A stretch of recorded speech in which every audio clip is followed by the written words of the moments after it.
मैं अपने YouTube channel Praveen Kumar गुरुजी 430 पे आप सभी लोगों का स्वागत करता हूँ। आप लोग बहुत अच्छा जा रहे हैं सीखने और सिखाने के क्रम में। हम लोग मैथमेटिक्स को सॉल्व कर रहे हैं। सिंपल इंटरेस्ट हम लोग का टॉपिक है। आज हम कुछ मिसलेनियस टाइप के सवाल एक साथ लेकर आएंगे।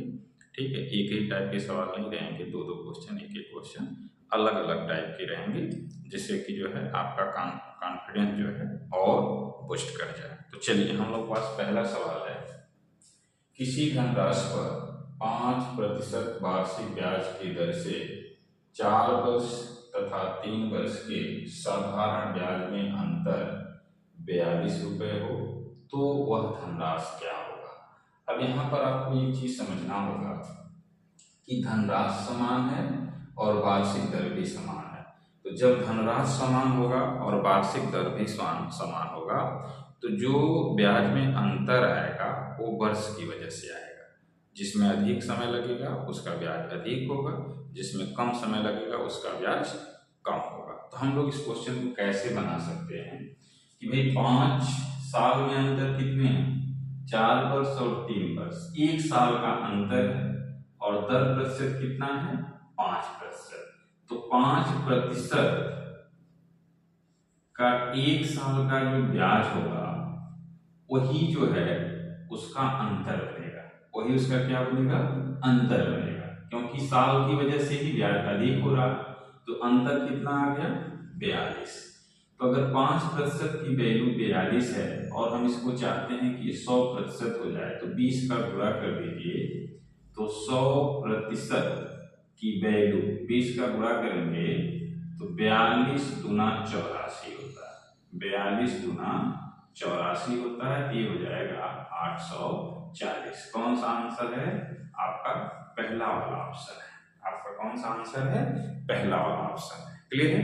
ये हम लोग जो है शार्ट तरीके से इसको सॉल्व करेंगे। कभी भी इस प्रकार का कोई भी क्वेश्चन आएगा उसको आप इसी तरीके से ट्रीट करेंगे और क्वेश्चन तक जल्दी से पहुंच जाएंगे। चलिए हम इसको बेस मेथड से भी बना देते हैं कि बेस मेथड क्या कहता है। तो अभी देखेंगे कि जब हम लोग बेस मेथड से इस क्वेश्चन को सॉल्व करेंगे तभी भी आंसर वही आएगा। ठीक है। अब देखिए, पहले जो हमारे पास P रुपए था, 5% वार्षिक ब्याज की दर से 4 साल का ब्याज, और धन वही है, दर भी वही है, 3 साल का ब्याज, और इन दोनों में अंतर दिया हुआ है कितने के बराबर है, 42 के बराबर है। यही सवाल है। 5 चौका 20 बटे 100, 5 यानी 15 बटे 100। तो आप देख रहे होंगे कि 20p माइनस 15p बटे 100 बराबर हो रहा है किसके, 42 के। 20p में से 15p निकाल देंगे तो 5p बचेगा, और 5p बटे 100 बराबर 42, और 5 से इसको काट देंगे तो p बटे 20 बराबर 42। तो p का मान कितना आ गया, 840। अगर हम लोग इसको बेस से सॉल्व करेंगे तो ये इस प्रकार से इसका सलूशन आया। इसीलिए हमने कहा आपसे कि जो ब्याज में अंतर हो रहा है, समान धन और समान दर होने की वजह से जो ब्याज में अंतर हो रहा है वो समय में अंतर की वजह से हो रहा है। तो दोनों के समय का अंतर निकाल दीजिए, 1 साल।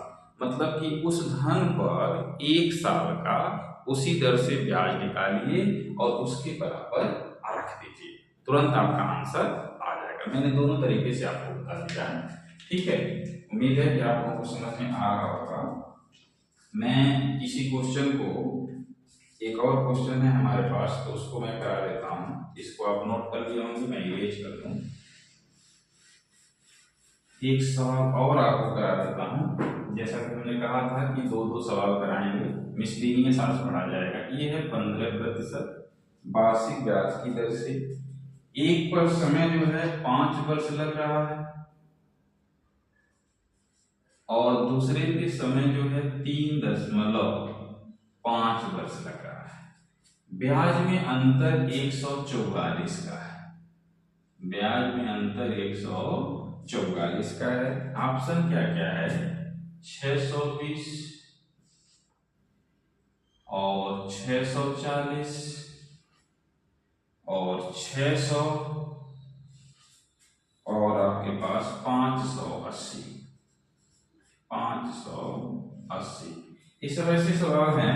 मैं बताता हूँ आपसे कि पीवाई मैं कराता हूँ, प्रीवियस ईयर क्वेश्चन कराता हूँ, तो मेरे अपने सवाल नहीं है, ये आपके किसी न किसी एग्जाम में पूछे गए सवाल है। चलिए इसको बनाया जाए तो आप कहेंगे धनराशि समान है, दर प्रतिशत समान है, एक बार 5 वर्ष के लिए और दूसरी बार 3.5 वर्ष के लिए, तो समय का अंतर कितना है, 1.5 वर्ष। दर आपके पास कितना है, 15% और समय है 1.5 वर्ष। इसकी ही वजह से ये ब्याज में अंतर आया होगा, तो 144। अब इसको जो है 15×75 या इसको हम 3/2 भी लिख सकते हैं, तो 15×3/2% बराबर है 144।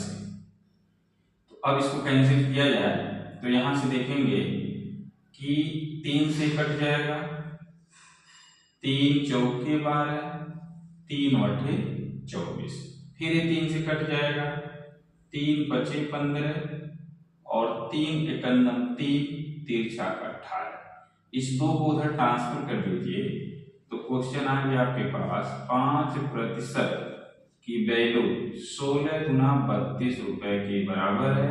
हमको 100% बनाना है तो 20 से गुणा कर दीजिए, तो जो 100% वैल्यू होगा तो 32 गुना होता है 64, तो 640 रुपए। क्यों हमको 100% बनाना है, क्योंकि कोई भी धन 100% होता है, कोई भी धन अपने आप में 100% होता है।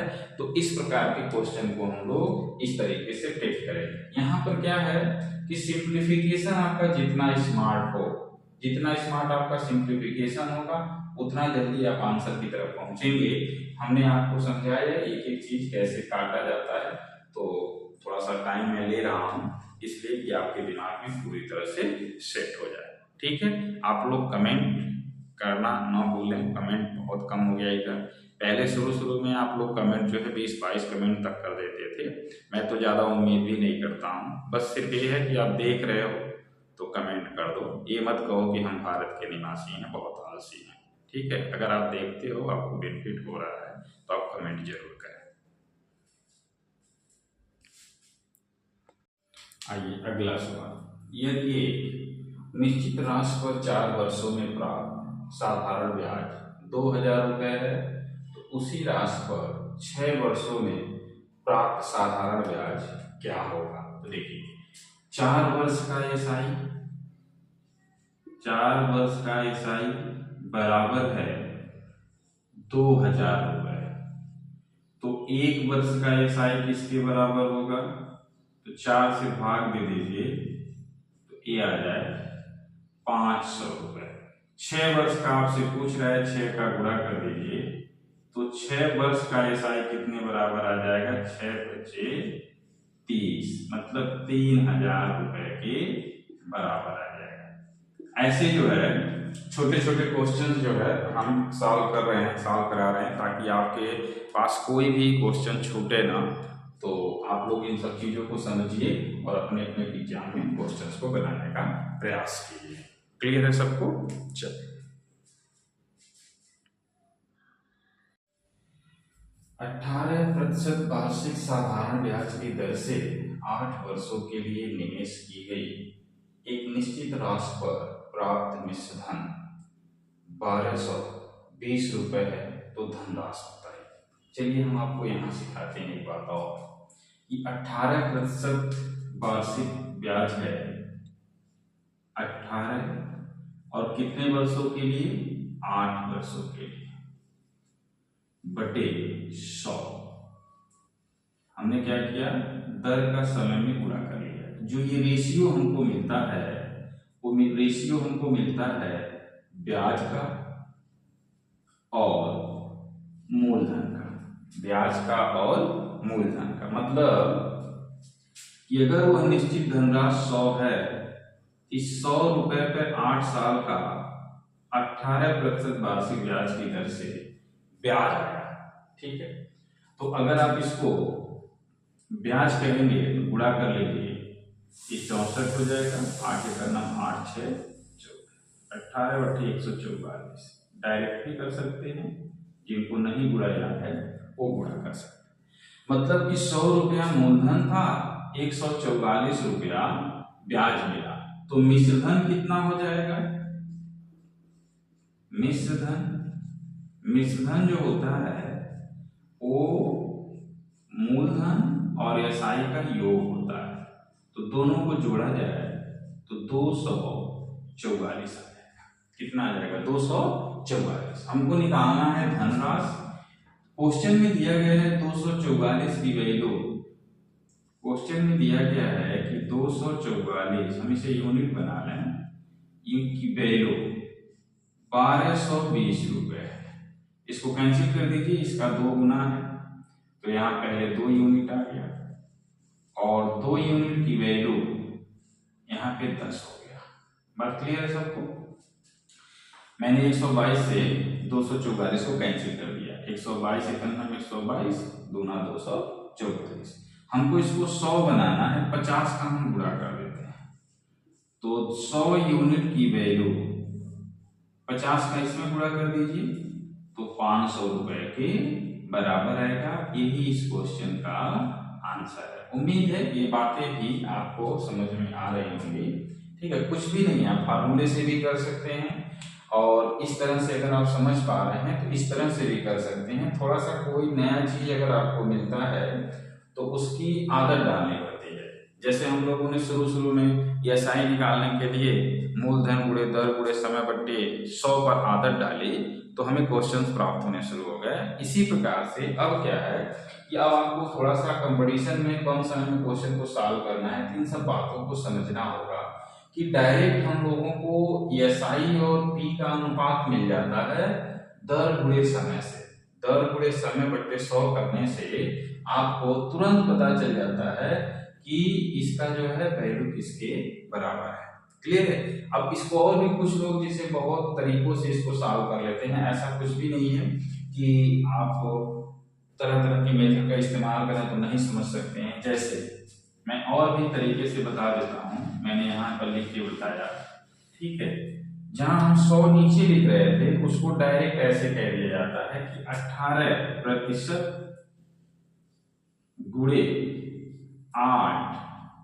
ठीक है, 18% गुणे 8 की वैल्यू कितना आ गया? 144। अब प्रतिशत का मतलब 100 सबको पता है, प्रतिशत का मतलब क्या है? 100 सबको पता है, तो अब तुरंत यहाँ पर कह देंगे 144 और प्रतिशत का मान हो जाएगा बटे 100। तभी बात वही होगा कि एसआई है और ये क्या है? ये जो है मूलधन है, तभी बात वही है। तो कहने के बस तरीके अलग अलग हैं, आपको समझना है, क्वेश्चन को सॉर्ट आउट करना है, किस प्रकार से कर सकते हैं ये आपके ऊपर डिपेंड करता है। आइए अगला क्वेश्चन है, शशि ने साधारण ब्याज पर 700 रुपये ऋण लिया और ऋण उतने ही वर्षों के लिए लिया गया था जितनी वार्षिक ब्याज की दर थी, जितनी की उसकी वार्षिक ब्याज की दर। यदि उसने ब्याज के रूप में 343 रुपए का भुगतान किया तो ब्याज की दर बताइए। देखिए यहाँ पर क्या है कि अगर ब्याज की दर 8% है तो समय भी 8% है, जो समय भी R है, मतलब जितना दर है उतना समय है। ठीक है, तो आप आसानी से करेंगे तो ये आ जाएगा एसआई, यहाँ पर आ गया आपके पास मूलधन, यहाँ पे आ गया आपके पास दर और यहाँ पे समय, बटे कितना है 100। तो आप कहेंगे इसको इससे हम काट देंगे, ये आ गया 7 से इसको काट दीजिए 49 और 49 की वैल्यू आर स्क्वायर के बराबर है, तो 7 आ जाएगा आर की वैल्यू। तो दर प्रतिशत कितना आ गया? 7। दर प्रतिशत कितना आ गया? 7। अगर हम लोग इस क्वेश्चन को 60 में करने का प्रयास करें तो होता क्या है, इसको ध्यान से आप समझेंगे। बस आपको इस प्रकार के क्वेश्चन को सॉल्व करने के लिए क्या है, ब्याज कितना मिला है 343, ब्याज कितना मिला है 343, कितने रुपए पर मिला है 700 पर, कितने रुपए पर 700 पर, तो 100 रुपए पर कितना होगा, ध्यान से समझेंगे। फिर 343 ब्याज मिला 700 रुपए पर, तो 100 रुपए पर कितना होगा हमने निकाल दिया। ब्याज की दर और समय दोनों बराबर है तो R इंटू आर की वैल्यू को मिल गया। अब इसी को सॉल्व करना है, इसको सॉल्व कर दीजिए तो आप देखेंगे ये 49 के बराबर है, ये है आपका R स्क्वायर, तो R की वैल्यू कितना आ जाएगा 7, तो दर जो है 7% आ गया। एक तरीका ये भी है, सोचने के तरीके हैं किस प्रकार से आप इस तरीकों को सोचते हैं, ठीक है। और इसी पर एक सवाल और हमारे पास है, उसको भी मैं बता देना चाहता हूं। एक धनराशि पर साधारण ब्याज, उस पर क्या, एक धनराशि पर साधारण ब्याज उस राशि का 8/25 है यदि वर्षों की संख्या प्रतिवर्ष दर की प्रतिशतता से संख्यात्मक रूप से आधी है। क्लियर है, मतलब जो टी है वो अगर दर 8% है तो उसका आधा है, दर तो 8% है ही, ये इस क्वेश्चन में दिया गया है। हमने आपसे क्या सिखाया था कि जब भी ऐसे कंडीशन आएंगे तो टी और आर का गुणनफल, टी और आर का गुणनफल ब्याज और प्रिंसिपल के अनुपात गुणे 100 के बराबर होता है। हमने यही आपको सिखाया था। कोई 25 रुपए पर ब्याज अगर 8 रुपए है तो 100 रुपए पे कितना होगा, यही RT आता है। अब इसको आपको सॉल्व करना है तो आप देख रहे होंगे कि R स्क्वायर की वैल्यू यहाँ से कैंसिल किया जाए तो 25 चौक का 100 हो जाएगा, 8 चौक के 32, 32 गुना 64, तो R का मान कितना आ जाएगा 8%। R का मान कितना आ जाएगा 8%। बस इस बात को आपको समझना है कि ध्यान देना, ऐसा नहीं है कि हम लोग अपने पास से कुछ भी नया किए हैं, मैंने सिर्फ इसी फार्मूले को ब्रेक कर दिया है। अपने हिसाब से क्वेश्चन को सॉल्व करने के लिए हमने इसी फार्मूले को ब्रेक कर दिया है। तो आप देख रहे होंगे कि जो RT है, जो R इंटू टी है वो SI और P गुणे 100 के बराबर है, SI बटे P गुणे 100 के बराबर है। इसी चीज को मैं यहाँ लिख लिया हूं कि हमेशा किसी भी क्वेश्चन में जो समय और R का गुणनफल होता है वो साधारण ब्याज और मूलधन के अनुपात गुणे 100 के बराबर होता है। इस पर बहुत सारे क्वेश्चंस आपको आयोग ने पूछा है, तो आप जल्दी जल्दी से इस क्वेश्चन को निपटा सकते हैं अगर ये सारी चीजें दिमाग में सेट हो गई। तो मैं मिसलेनियस पढ़ा रहा हूँ, कोई टाइप नहीं है आज कि एक टाइप के सवाल करा रहा हूँ। आज जो है जितने भी टाइप के बच्चे हैं सभी जो है मिसलेनियस में क्वेश्चंस करा करके आपके दिमाग में सेट कर देना चाहता हूँ। उम्मीद है कि सभी चीजें आपको समझ में आ रही होंगी, तो आप लोग वॉच करते रहिए, सीखते रहिए। और कल मैं, किसी स्टूडेंट ने हमसे बोला है कि सर प्रॉफिट और लॉस का जो है वीडियो बना दीजिए, तो मैं कल प्रॉफिट और लॉस का वीडियो शुरू कर दूंगा। अभी धीरे धीरे हर एक चैप्टर में कुछ न कुछ मैं बना करके डालते जा रहा हूँ, क्योंकि हमको क्लास भी लेना रहता है, उतना टाइम नहीं मिल पाता है। जितना समय बच रहा है उतना हम फ्री ऑफ कॉस्ट अपने नॉलेज को ऑनलाइन रूप से आप सभी लोगों तक प्रोवाइड करने का प्रयास कर रहे हैं। क्लियर है? कोई व्यक्ति बेटे बेटी और अपनी पत्नी पर अमाउंट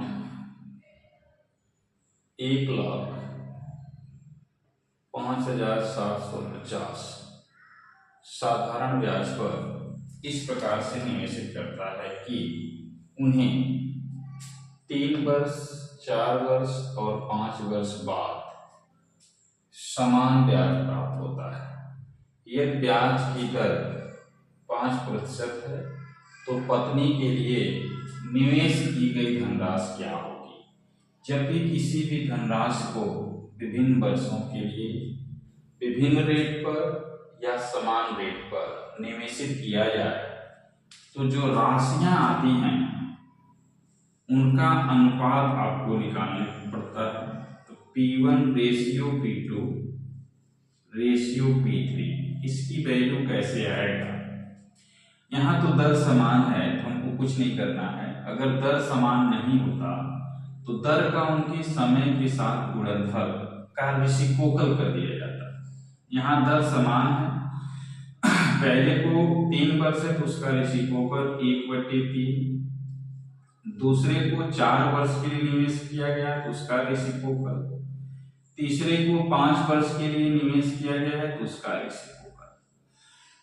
अब इस अनुपात को में इस नीचे से डिनोमिनेटर गायब कर दिया जाए। कैसे गायब होगा? 3, 4, 5 के लघुत्तम से गुणा कर दिया जाए। अगर हम 60 से इसको गुणा करते हैं तो 60/3,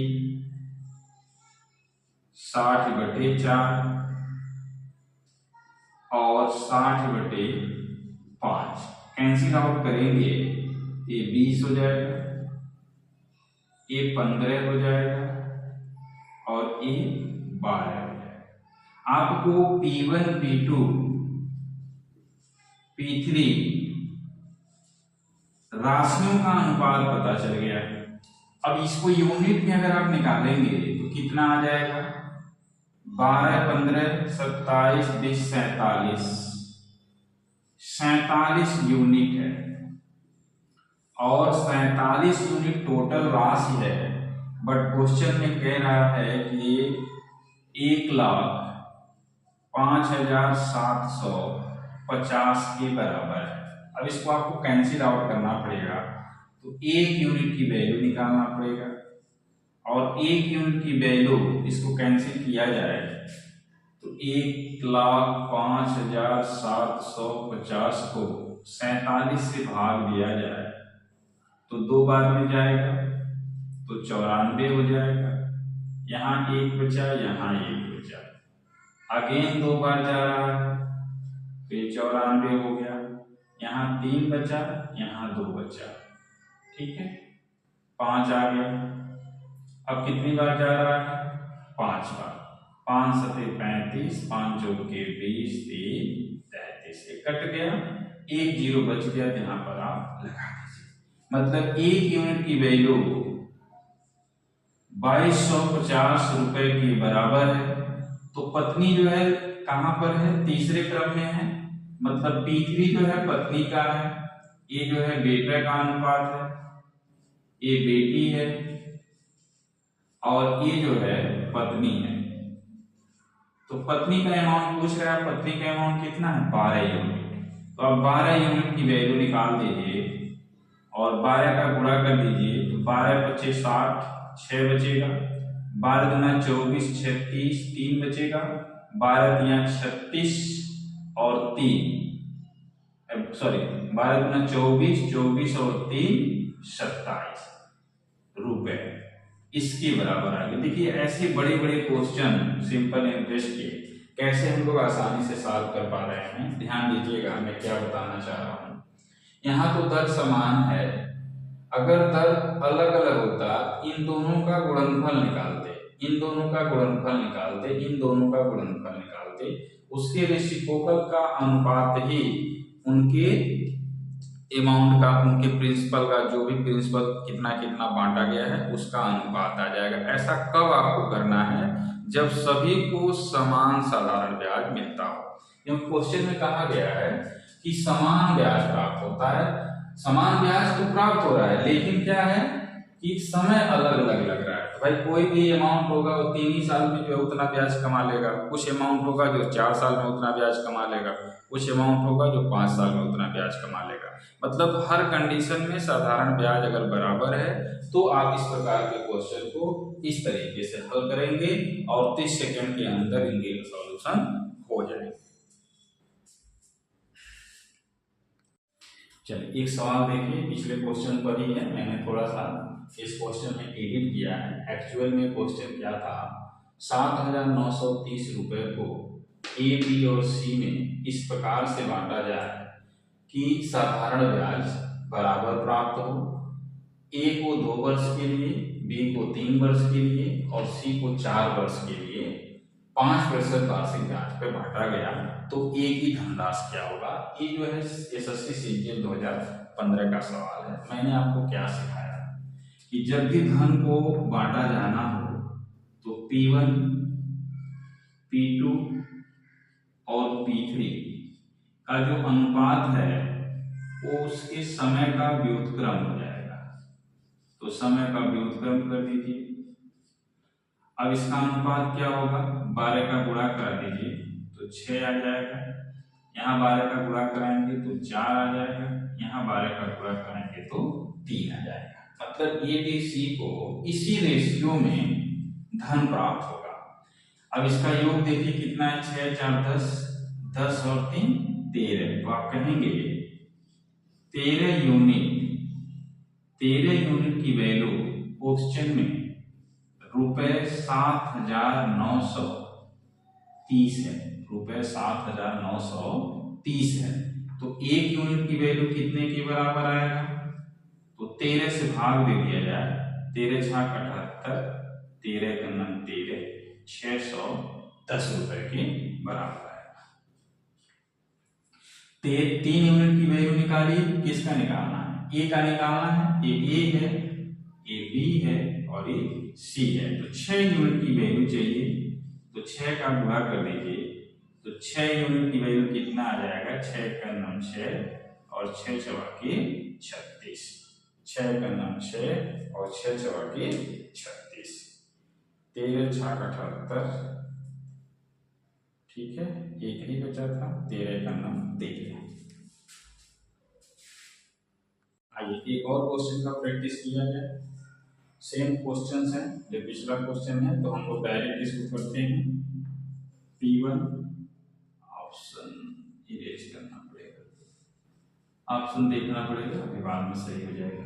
P1 ratio P2 ratio P3 बराबर 1/2 रेशियो 1/3 रेशियो 1/4।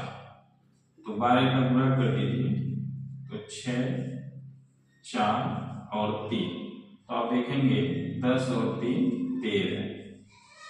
13 यूनिट की वैल्यू क्वेश्चन में 7,930 रुपए है। तो 1 यूनिट की वैल्यू कितने के बराबर होगा, 13 छाक 78, 13 का नम 13। ए का मान पूछ रहा है तो 6 यूनिट बता दीजिए और 6 यूनिट की वैल्यू कितना हो जाएगा, 3660। 3660 कर लीजिए, 4060 कर लीजिए। ऑप्शन अपने हिसाब से बना सकते हैं, कोई दिक्कत नहीं है, सब लोग समझदार हैं, ठीक है। 30 कर लीजिए, ऐसे कर लीजिए। कौन सा ऑप्शन सही हो जाएगा, ये वाला ऑप्शन सही हो जाएगा। तो मैंने क्वेश्चन को प्रैक्टिस करा दिया, साधारण ब्याज पे बहुत सारे क्वेश्चन, अभी बहुत सारे क्वेश्चन हैं। अगर आप लोगों को कोई समस्या होगी तो आप बताएंगे, तो मैं उस क्वेश्चन का वीडियो बना दूंगा। मैं चाहता हूं कि हर चैप्टर से पहले कुछ न कुछ क्वेश्चन आप तक पहुंचा दिए जाएं, बाद में जैसे जैसे धीरे धीरे वीडियो और बढ़ाते चले जाएंगे। धन्यवाद। लाइक शेयर और कमेंट करना नहीं भूलें।